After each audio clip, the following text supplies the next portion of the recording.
सकाळी कंपनीचे गोदरेज कंपनीचे दोघं प्रतिनिधी आले होते आणि हे तुम्ही मटेरियल कुठून घेताय, काय घेताय, आमच्या अधिकृत विक्रेत्याकडून घेतायत की नाही, हे असा प्रेशर आहे. आणि हे जे त्यांना जे आहे हे इथल्या जिल्ह्यातील वितरकांनीच पाठवलेलं होतं. त्यांनी दबाव कंपनी प्रतिनिधीवर केल्यामुळं त्यांनी माझ्या दुकानात येऊन माझ्यावर अटॅक केलेला आहे. आणि त्यांना असं वाटलं की मी एकटा आहे, रिटेलर आहे, छोटा दुकानदार आहे, घाबरून जाईल.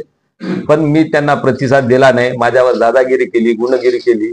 आणि तुम्ही आमच्या इन्सेंटिव्ह मार खातोय तुमच्यामुळं, मग तुम्ही आम्हाला पैसे डिफरन्सचे द्या, हे द्या, ते द्या, दादागिरी करू लागले, मारामारी करायला आले, 4-6 लोकांना घेऊन आले. आता त्यांच्या नुकसानीला मी जबाबदार नाही, त्यांनी कंपनी जबाबदार आहे त्यांच्या नुकसानीला, मी जबाबदार नाही. आणि नंतर मी रीतसर तक्रार दाखल केली आणि माझ्या मदतीला आमचे सचिन शेठ कासलीवाल धावून आलेत. माझी तक्रार तिथं त्यांनी इतका प्रेशराईज केला की तक्रार घ्यायला तयार नव्हते माझी. पहिले सचिन शेठ आल्यानंतर त्यांनी तक्रार घेतलेली आहे, त्याच्या अगोदर तक्रार बी घ्यायला तयार नव्हती माझी. आज नांदेडमध्ये गोदरेज कंपनी आहे, जे भारताला तर लुटायले, शेतकरीला तर सोडणार झाले. हे जे बॉटल आहे 1100 रुपये लिटरची कॉस्टिंग पडते कंपनीला आणि 20,000 रुपये लिटर विकते मार्केटमध्ये, म्हणजे 2,000 पट.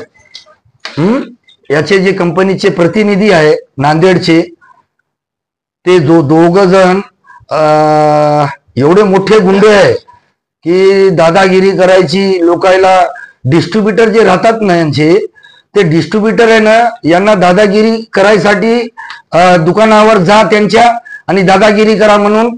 कारण की डिस्ट्रीब्युटरचा लय फायदा होते ना. हमी विकता याला 1750 1780 ला, आणि डिस्ट्रीब्युटर विकते 2100-2200 रुपयाला बॉटल, म्हणजे 4-5 हजार रुपये लिटरला जास्त रेटामध्ये डिस्ट्रीब्युटर विकते. म्हणजे किती मोठी लूट. तर आज असं झालं की आमचे एक विजय अॅग्रो एजन्सी म्हणून रिटेलर आहे, छोटी शॉप आहे बिचाऱ्याची, 5-5 नग घेऊन जाते, शेतकऱ्याची सेवा करते, कमी मध्ये नेते, कमी मध्ये देते.